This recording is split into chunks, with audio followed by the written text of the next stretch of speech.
In the Middle Ages, winter was a slow, demanding season, far from the comforts we enjoy today. Preparing for the cold was not just a task for the summer, but often a goal for the entire year. Winter was a time when nature's strength took center stage, slowing the pace of life and gently reminding people to return to the simplicity of their basic needs. Journey from summer to winter, the silence of harvest, storage, and preparation. In the Middle Ages, preparing for winter was a task that began long before the first snow. During the warm summer months, peasants would walk through their fields, gently examining the ripening grain.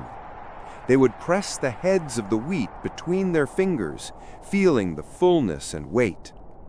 Every field was more than land, it was a lifeline, and each peasant knew it well. After the harvest, the grains were carefully dried. This was not a rushed task.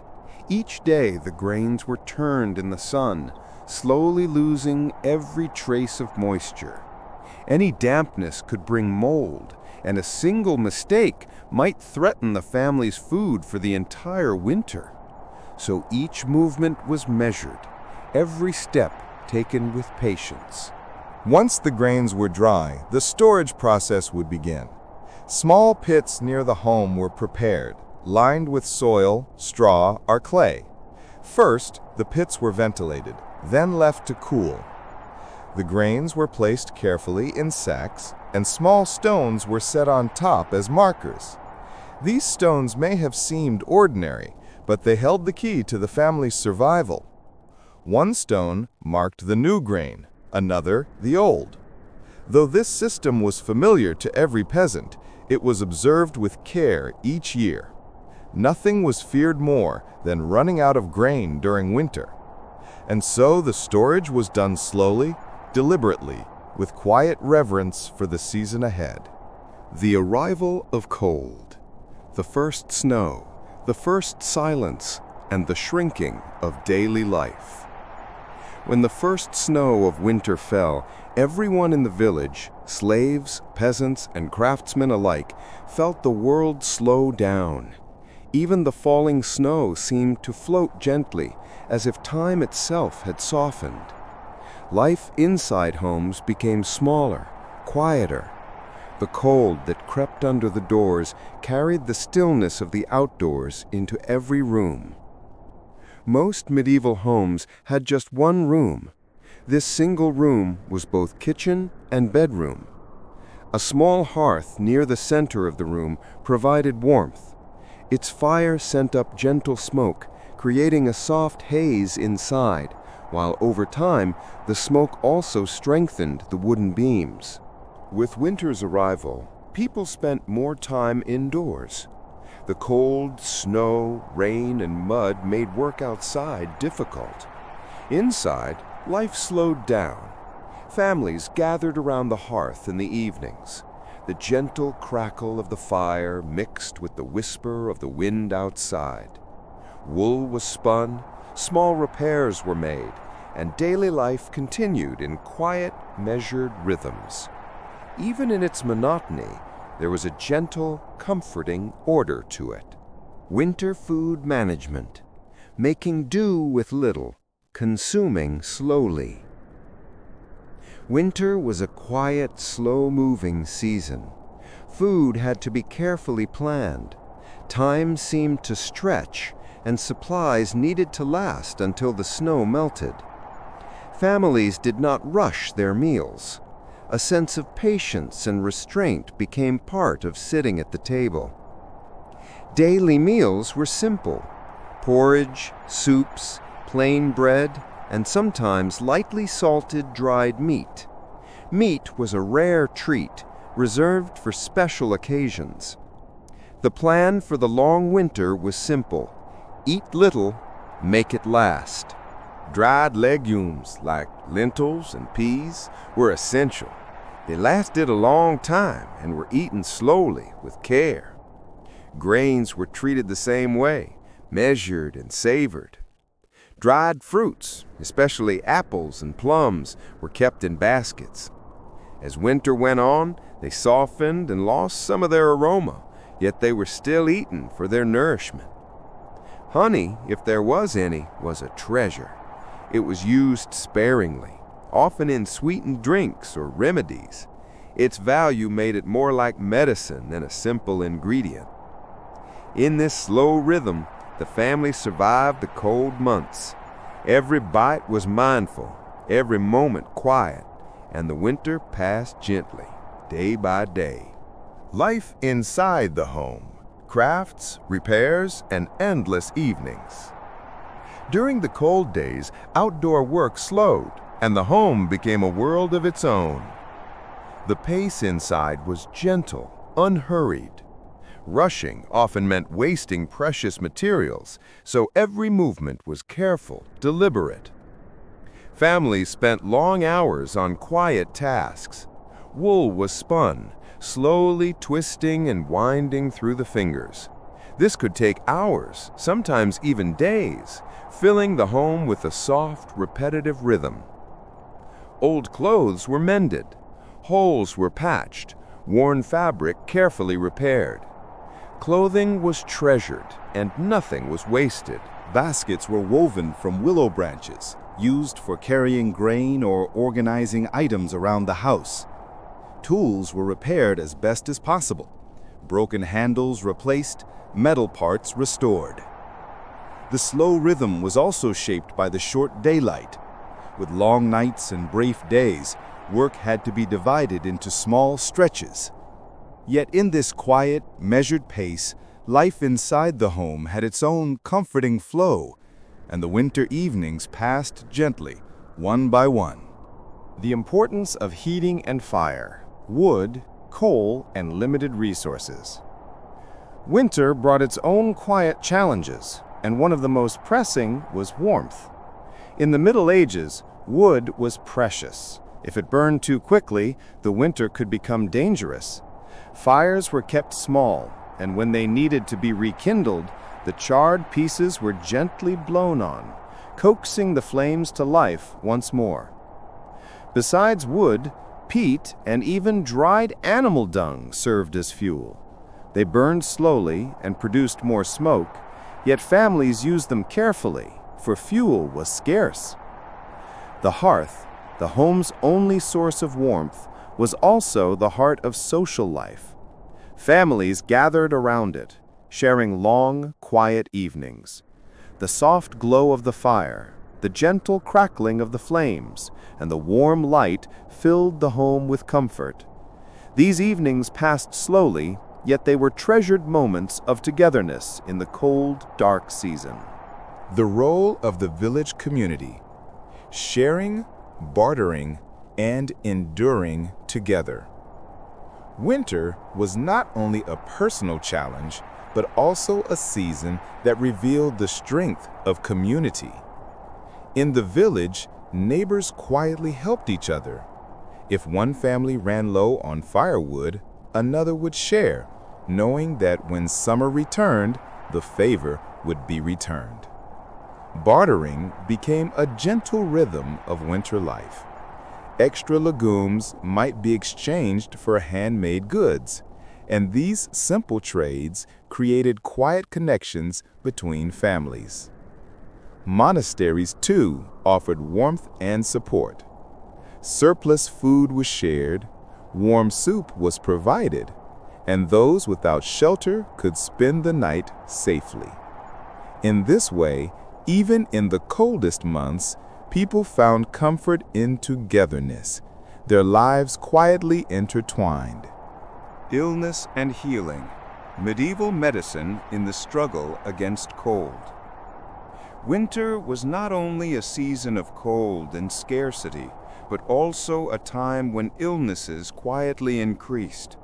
The biting cold, the dampness that seeped into homes, and the limited, simple diet all contributed to the rise of fevers, coughs, and stomach troubles.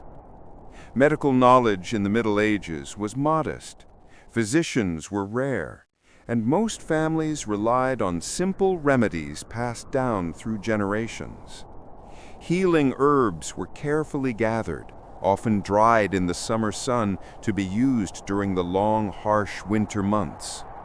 These herbs were boiled, sometimes combined with honey, and turned into warm, fragrant drinks that filled the home with gentle aromas. Even though many of these remedies were mild and sometimes worked more through comfort than actual cure, they brought solace to those who drank them. The ritual of preparation itself, the gentle stirring of the pot, the sweet smell of honey blending with herbs, the warmth radiating from the cup, offered a sense of calm and safety. Families would gather quietly to sip these drinks, whispering soft words of encouragement to one another, creating warmth not just in the body, but in the heart. In this way, even in the harshest winters, people found small, quiet ways to heal, to soothe, and to endure. Every sip, every shared moment was a reminder that life, even in its simplest and coldest forms, carried a gentle rhythm, a comforting continuity, and a quiet hope for the coming spring. Psychological effects of winter: stillness, slowness, and waiting. Winter in the Middle Ages was not simply a season of cold. It was a season that reshaped the very rhythm of life, imposing its quiet, slow, and deliberate pace upon all. Days became short, and the sun, pale and weak, barely managed to break through the gray skies. The landscape seemed muted. Trees stood bare against the horizon.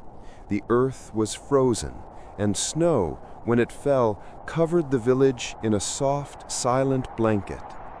In this quiet world, time itself seemed to stretch, each day a mirror of the last, measured not by the ticking of a clock, but by the rising and setting of the sun. This slowness affected the mind and spirit as much as the body. Villagers understood that their lives could no longer be rushed.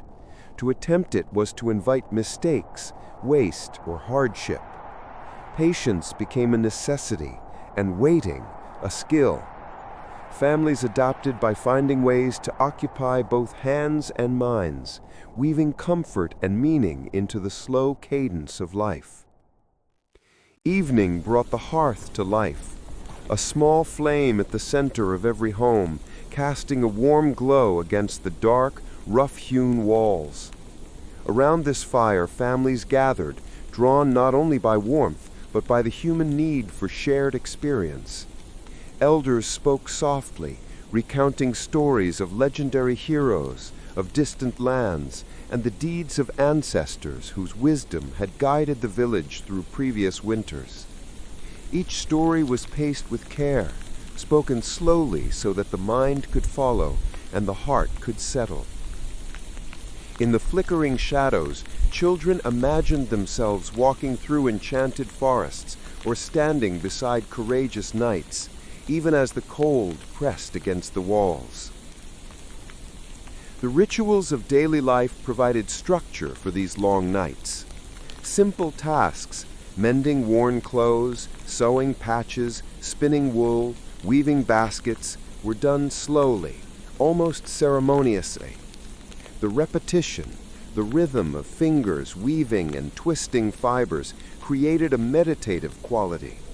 Each action was purposeful, preventing waste, conserving resources, and anchoring the mind to the present.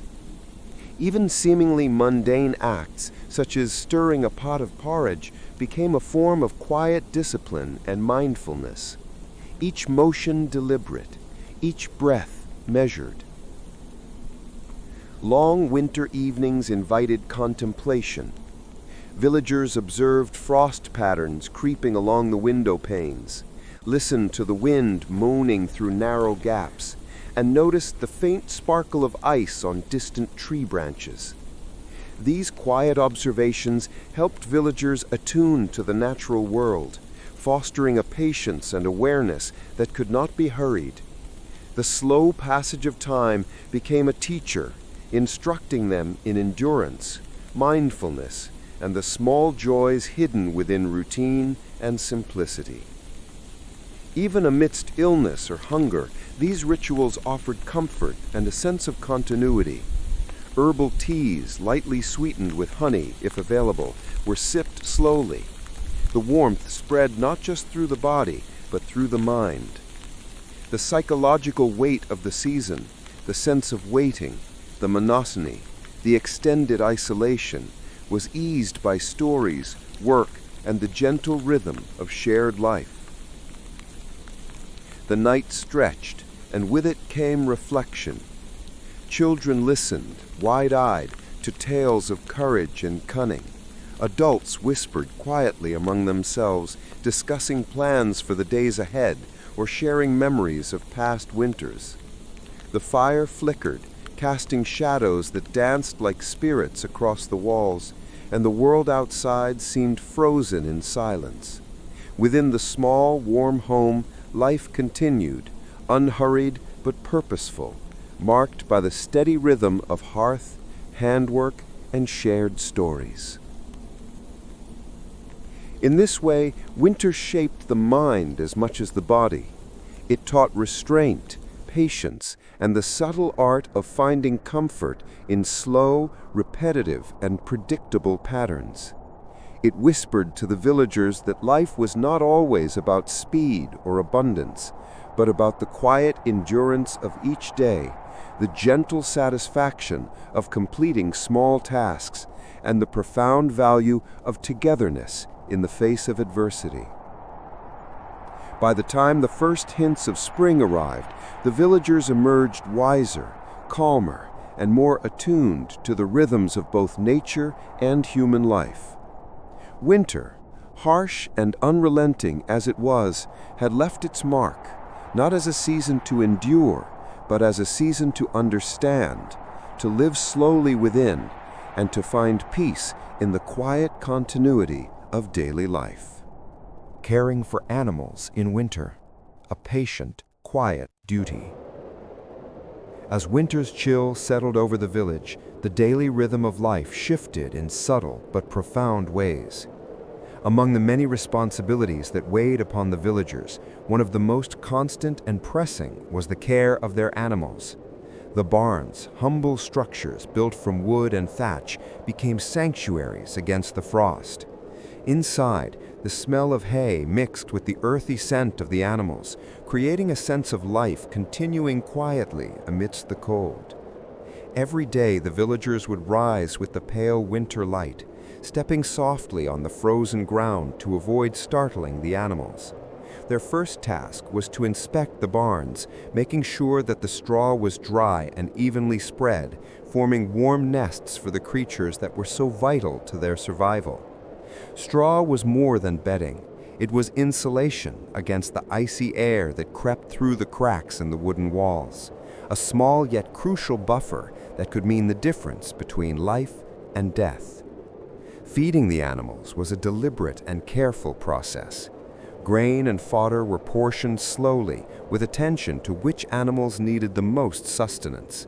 The elderly cows and the young calves often required extra care, as they were more vulnerable to the bitter cold. Water, if not frozen solid, was checked and replenished, a simple act that demanded patience and vigilance. On especially frigid nights, the villagers would return to the barns with bundles of straw and hay, arranging them carefully around the animals so that they would remain warm until dawn. Movement was slow and deliberate. The quiet was respected. Any sudden noise or rushed step could startle the animals, disrupting the delicate balance of calm that the barn required. Even small gestures, a gentle touch, a whispered word, were meant to reassure the animals, to convey the presence of humans who understood their needs. This work often took hours, stretching into the deep night while snow fell silently outside. Villagers moved like shadows, observing, adjusting, and caring. They learned to read the subtle signs, a shiver, a restless paw, the flick of an ear. Each signal informed their actions, guiding the careful placement of straw, the measured offering of food, the adjustment of warmth. In this slow, attentive rhythm, there was both a profound responsibility and a quiet companionship. The care of animals was not simply labor, it was a meditation on survival, a patient, almost sacred duty that defined the winter days. Water and hygiene in winter, a ritual of patience, care, and survival. Winter in the medieval village was not merely a season, it was a profound teacher of patience, a slow and relentless master of attention to detail. Among the many challenges it posed, access to water stood out as one of the most critical. The biting cold made even the simplest tasks cumbersome. Wells, once reliable and clear, often froze over, leaving only narrow cracks or thin layers of water beneath the ice. Streams that flowed freely in summer slowed to near stagnation, their surfaces shimmering with frost. Rivers, swollen with winter runoff, became unpredictable and treacherous. The villagers quickly learned that water was not to be taken for granted. It required respect, careful planning, and meticulous execution. Each day began with a cautious assessment of the world outside. The villagers would peer through frost-covered windows at the pale light of dawn, gauging how much water had survived the night in their containers. Buckets, wooden and reinforced with metal hoops, were carefully examined for cracks, loose seams, or splintering edges. One misstep could waste precious liquid, and waste was a luxury winter would not allow. The journey to the well or frozen stream became a deliberate procession, each footstep placed with measured care on the icy, uneven ground. Sometimes a villager would pause mid-step, listening to the crackle of frost underfoot or the distant murmur of flowing water beneath ice, attuning their movements to the subtle rhythms of the cold world around them. The act of carrying water itself was a slow, almost meditative ritual. Buckets were lifted with deliberate strength, balanced against the body to avoid sloshing, the cold wood numbing hands despite layers of cloth. A single misstep might mean spilling half a day's supply, forcing the villager to return and repeat the journey in a world made even harsher by cold, wind, and snow.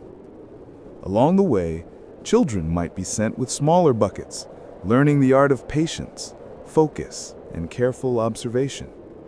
Even at a young age, they understood that water was life and that every drop mattered. Back home, the household's rhythm revolved around these carefully rationed drops. Cooking, cleaning, and basic hygiene had to be adapted to scarcity. Clothes were washed rarely and only after meticulous inspection. Small scrubbing, gentle brushing, and patching replaced the full washes of warmer seasons. Every stitch told a story, a sleeve mended with wool thread, a collar reinforced with careful hand stitching, a patch dyed to blend into the surrounding fabric. Even the simplest tasks, rinsing a dish, wiping a surface, washing a small garment, were performed slowly, with attention to conserving every bit of water. The process was repetitive, almost ritualistic, demanding mindfulness and reverence for the invisible force that allowed life to continue. The act of hygiene was more than survival. It was an exercise in patience and attentiveness. Villagers taught children the importance of moving slowly, conserving strength and resources, and observing the hidden rhythms of the winter world. Hands became familiar with the texture of cold water, with the resistance of frozen soap, with the weight of damp fabric. Each task reinforced the lesson that speed was a threat and caution was a necessity. Even the slightest spill or miscalculation could ripple through the day, affecting meals, warmth, and the comfort of the household. Beyond the household, the scarcity of water shaped community life as well. Neighbors would quietly share knowledge about the best wells, the safest paths over icy streams, or techniques to prevent freezing in storage barrels. Water was a thread that connected villagers, a shared concern that reminded them of their mutual dependence. The awareness of its value infused daily life with a slow, deliberate pace, a rhythm that governed work, rest, and the gentle passage of hours in the long winter nights. Ultimately, water in winter was not merely a substance to drink, clean with, or cook with. It was a teacher, a measure of patience, endurance, and adaptability. The slow rhythm of fetching, rationing, and using water shaped the very pace of life in the village.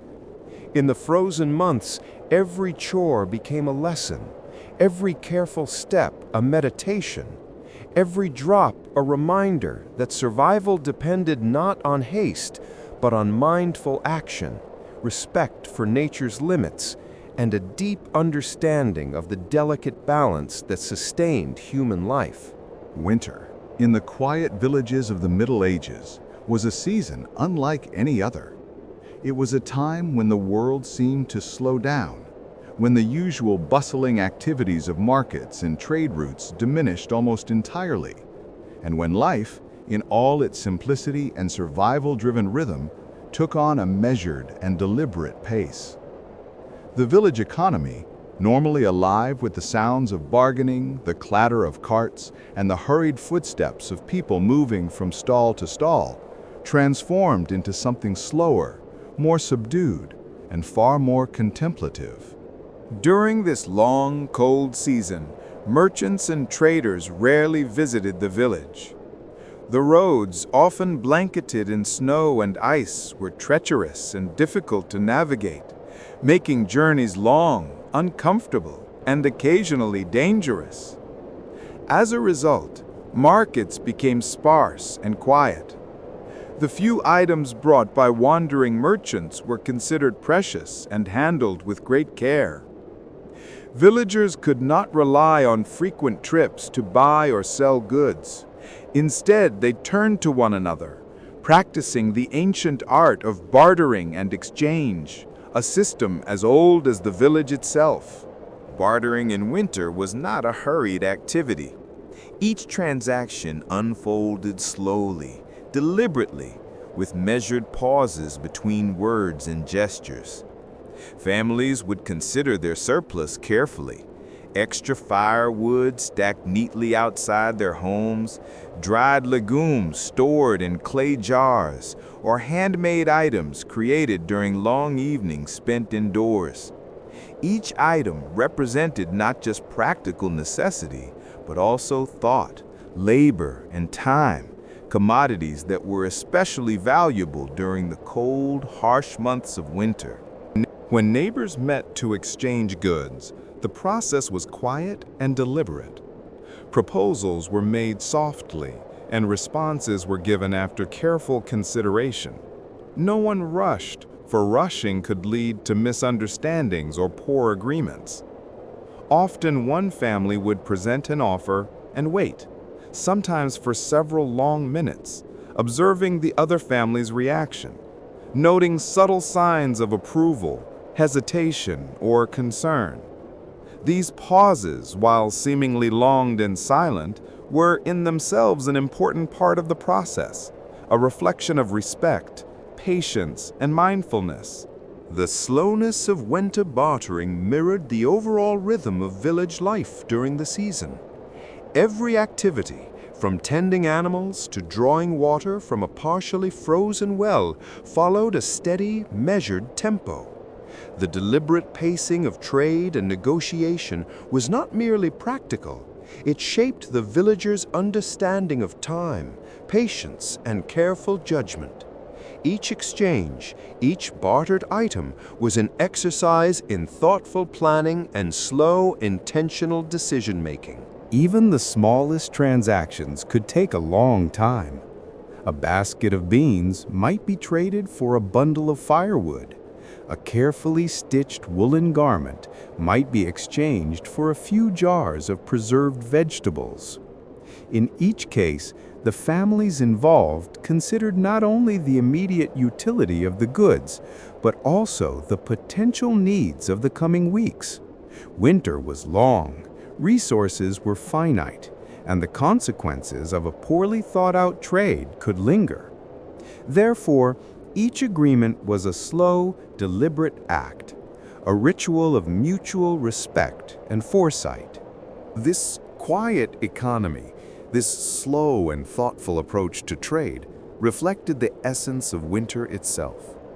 The season demanded patience, careful observation, and meticulous planning. In its own way, the long hours spent negotiating, observing, and considering were as essential as the physical labor of chopping wood or feeding animals. They provided a rhythm, a steady beat that carried the villagers through the days and nights, connecting them to one another and to the cycles of nature in a profound, subtle, and almost meditative manner.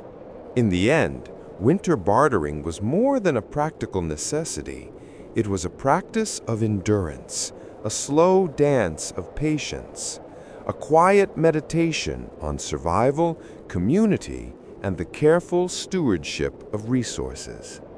It was a time when each person learned to move deliberately, speak softly, and act with intention. The slow, silent agreements made in winter were not just trades, they were expressions of resilience, foresight, and the gentle rhythm of life itself, unfolding quietly in the cold, still air of the village. Winter community bonds, slow cooperation, and quiet sharing. Winter, for everyone living in the village, was not merely a season, it was a time when the bonds of the community were tested and strengthened. Snow-covered roads, frozen rivers, and cold winds made survival almost impossible without a deep interdependence among neighbors. For this reason, winter made mutual aid among villagers almost obligatory. In every home, in every family, everyone had to pay attention not only to their own needs, but also to the needs of others. Neighbors did not carry out daily tasks alone. Instead, they worked together. Chopping and carrying firewood, fetching water, or feeding the animals were tasks performed slowly, quietly, and with careful rhythm. Everyone knew their role. Some carried the heavier logs, some filled the water buckets, some prepared food for the animals, and some cleared small obstacles along the path. There was no rush. Hands and feet moved carefully, ensuring both safety and harmony with the calm pace of the long winter days. When someone struggled, others would step in quietly, without any words needed. Glances, small gestures, and synchronized movements formed the language of cooperation. If one family carried firewood, others silently helped, sharing the weight and completing the task slowly but steadily. In this process, no one hurried. Every step was measured, every action attentive, every gesture responsive to the unspoken needs of others. This slow, continuous collaboration was not only a way to meet physical needs, it also strengthened social bonds and the sense of trust. During winter, everyone in the village depended on one another. The success or failure of one person directly affected the rest. Therefore, helping each other was not just an obligation, it became a ritual, a way of life, a natural rhythm that structured daily existence. As the days lengthened and snow continued to fall, a quiet harmony emerged among the villagers. Everyone's steps, hands, and movements synchronized, forming a kind of silent symphony, moving rhythmically yet quietly. This quiet solidarity created the fundamental rhythm of village life, filling the long, monotonous days of winter with meaning. In this slow rhythm, people never left each other alone. They moved together, as if breathing in unison.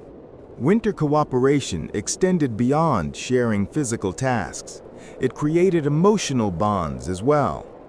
People sensed each other's struggles and hardships, providing small acts of help that brought great relief, cultivating a network of trust and understanding. These bonds preserved warmth, peace, and security even in the coldest and darkest winter days, keeping the village community united both physically and emotionally.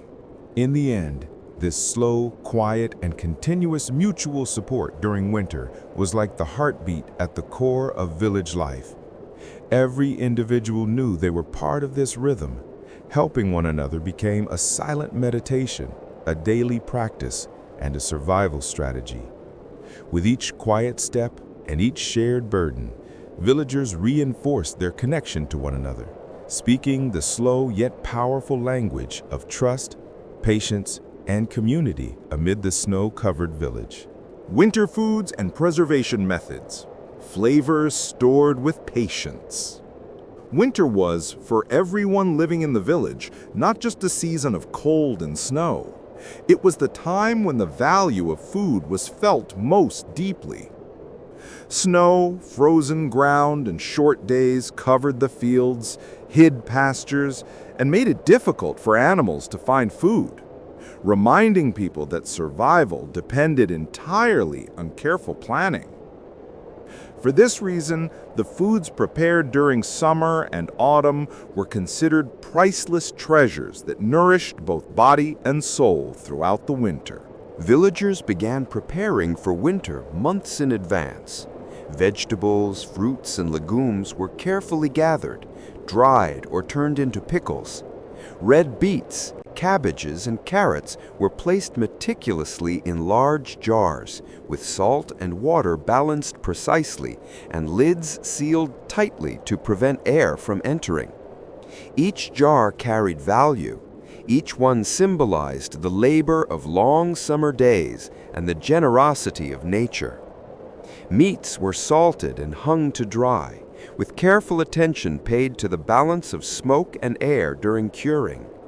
Honey jars were stored in cool, dry, sunless places, and when opened, they carried the scent of flowers and the warmth of summer, filling the household with a sense of gratitude. Preserving food was no simple task. Every jar, every package, and every piece of food was carefully organized, and decisions about where to store it and when to use it were made long in advance. Meals were never eaten in a rush. Every meal involved a small process of planning and mindfulness. Which ingredient would be used for which meal, how long it would last, and how it could be balanced with other foods were considered carefully. This slow planning became a practice in patience, attentiveness, and foresight for the villagers. During winter, preparing and consuming food was almost a ritual. Vegetables and legumes were slowly cooked, meats carefully boiled or roasted, and honey served in measured spoonfuls. This process nourished not only the body, but also taught people to be calm, unhurried, and attuned to the slow rhythm of life. Each bite became a practice, helping people survive while maintaining the steady rhythm of the long, monotonous winter days. Children were also part of this ritual. With their small hands, they helped carry jars, count legumes, and participate in the salting and drying processes. In doing so, they learned patience and responsibility, understanding that food was more than sustenance. It was a symbol of care, diligence, and love. Every meal became a lesson, a physical and mental preparation, and a mindful experience that connected them to the rhythm of winter life. This careful and slow ritual of handling winter foods was like a philosophy of life for the villagers. Meals were never hurried. Each jar was examined carefully, and every ingredient chosen with thought. As the days passed, people felt the value of their food more deeply, and realized how precious even a simple meal could be. This practice taught not only survival, but also how to align with the calm, quiet rhythm of long winter nights. The process of using food during winter brought families together and created a silent harmony. At the table, no one rushed. Everyone moved their hands and utensils slowly, savoring the taste of the food. Conversations were calm and measured, and family members could sense each other's fatigue and hunger. This deliberate and mindful rhythm extended the life of the food, while also strengthening solidarity and peace within the household. Each jar, each package, and each bite reflected the villagers' patience, planning, and resilience. Preserving and consuming food became both a physical and mental preparation, a quiet ritual to maintain during the long winter days.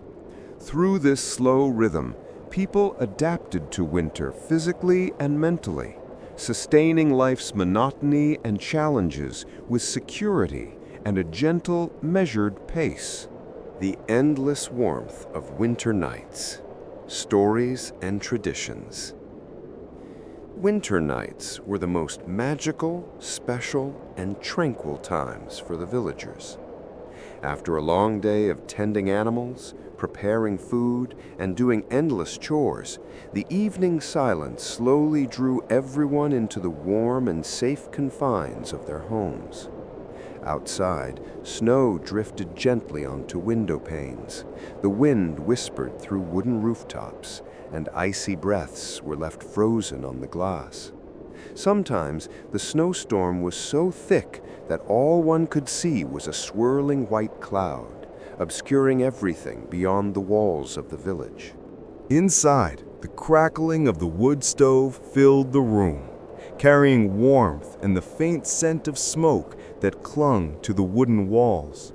The fire was not just a source of physical warmth, it was the center of the village's spirit, protecting and nurturing the bonds among the people, a quiet companion that comforted every soul in the room.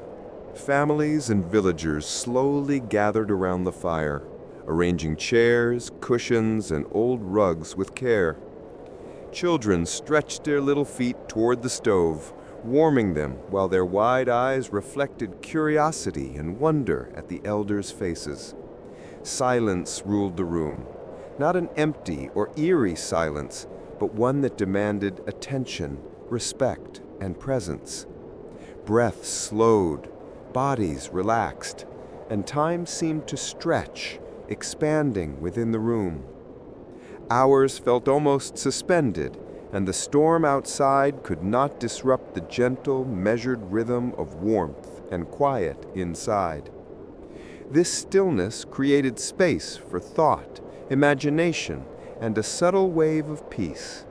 No one was in a rush, and everyone savored the moment.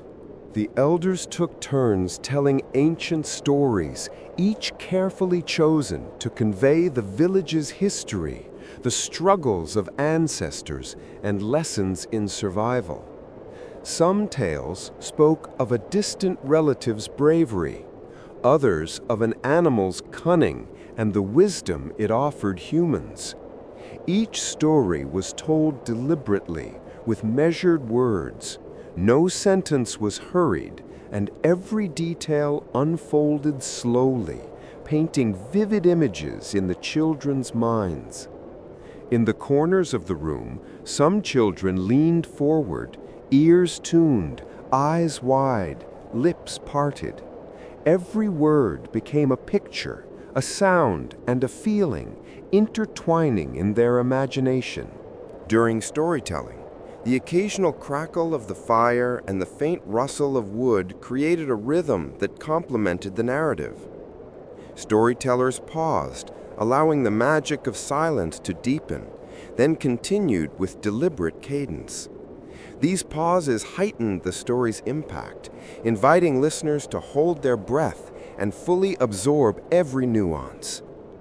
children's minds filled with the fears, joys, and clever strategies of the characters, enhancing their empathy and nurturing the growth of their imaginations. Songs would weave between the stories, breaking the silence but adding warmth and rhythm. Gentle melodies floated through the room, making time and distance fade in the long, cold winter night. Villagers did not just sing, they recalled old dances, clapped hands lightly, or tapped feet to the beat. Music broke the quiet, yet it introduced a deeper harmony, uniting everyone around the fire. Every note, every rhythm, nurtured the collective memory of the village. Young listeners absorbed these traditions, feeling themselves part of a living legacy to be passed to future generations. Stories and songs were never solely for amusement. Each story carried a lesson, a warning, or guidance for younger generations. Children listened attentively, etching each word into memory, quietly seeking meaning. Tales told of dangers, fierce storms, wild animals, or the village's clever strategies to survive hardships. Through these narratives, the importance of patience, cooperation, and foresight was emphasized, shaping the character and communal awareness of the young listeners. As winter nights stretched on, the fires crackled, the measured cadence of stories and the gentle rhythm of songs almost suspended the flow of time. The storm outside was forgotten. Not only sounds, but also emotions filled the room. Laughter, curiosity, wonder, slight shivers, and moments of awe intertwined seamlessly. Every night, this quiet, deliberate ritual fed the village's cultural memory, strengthened communal bonds, and reminded everyone of their connection to both the past and each other. Children gradually learned these traditions, and when they grew older, they preserved the same deliberate, attentive storytelling style, passing it on to their own children. Thus, every winter, survival was not only about the body, but also about the mind and soul.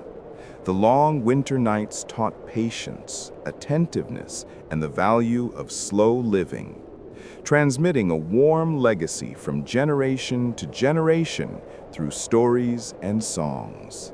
As time passed, silence deepened, and stories and songs flowed like a meditation. The rhythm of the fire, the howling of the storm outside, slow, steady breaths, and occasional childlike giggles blended, creating a magical atmosphere in the room.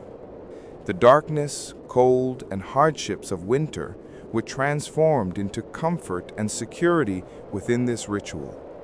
Every night, every tale, and every song reaffirmed the villagers' resilience, patience, and the bonds that united them. The slow, deliberate rhythm of these winter nights prepared the villagers physically and spiritually, strengthening them against life's challenges, while keeping the quiet warmth within their hearts alive. This ritual was not just an individual experience, but a communal consciousness, a tradition spanning generations, feeding the deepest human needs and sustaining a connection to the past, present, and future. And as the fire dimmed, the storm outside softened, and the room gradually quieted, the villagers drifted into a state of contentment. Their hearts, full of shared stories, gentle laughter, and the hum of old songs, carried the warmth of generations, keeping them safe until the morning light. Every winter night was a testament to the enduring power of storytelling, music, patience, and togetherness, a timeless ritual that wove the soul of the village into a living, breathing tapestry of warmth, wisdom, and care. Medieval food and table culture, strategy and patience. In medieval villages, during the cold winter months, Food was at the very center of life. Eating was not only about filling the stomach or keeping the body warm. The preservation, distribution, and consumption of food were a matter of strategy and patience. People relied on what they had gathered in the summer and autumn: harvested crops, preserved meats and dairy products, stored carefully, consuming each bite with mindful awareness of its value.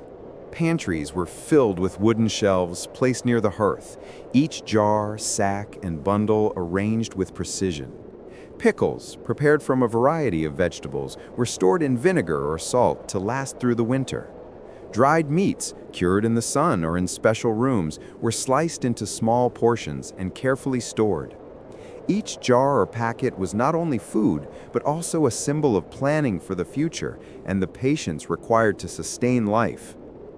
Meal preparation was a ritual that took time. The lady of the house, or whichever family member oversaw the kitchen, chose ingredients slowly, measuring quantities carefully. Every meal was calculated: which vegetables would be used today, which pieces of dried meat would be served, how much of the legumes should be boiled. These calculations were not only for physical nourishment, but also to ensure the sustainable use of resources. In the kitchen, silence reigned as the meal was prepared. Only the faint sounds of pots, wooden spoons, the occasional crackle from the hearth, and the whisper of the wind outside could be heard. Each action was slow and deliberate. Vegetables were chopped methodically, meat pieces cooked with attention, and every process carried the awareness of care. Every bite was eaten slowly, teaching not only sustenance but also patience and moderation. At the table, family members took their places gradually. No one hurried.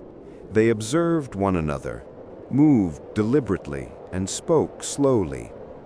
Even children adapted to this slow rhythm.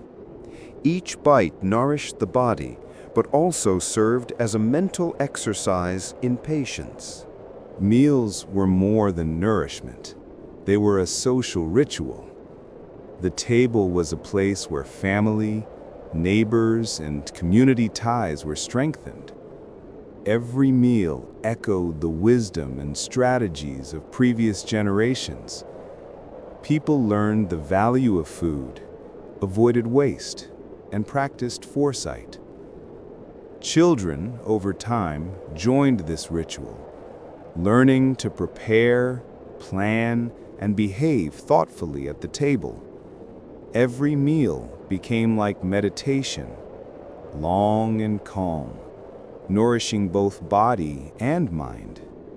The quiet around the table reminded everyone of the careful history of preserved foods, strengthened family bonds, and symbolized continuity across generations. During the long winter nights, this slow rhythm of eating nourished more than the body. It fed the collective memory, cooperation, and patience of the village.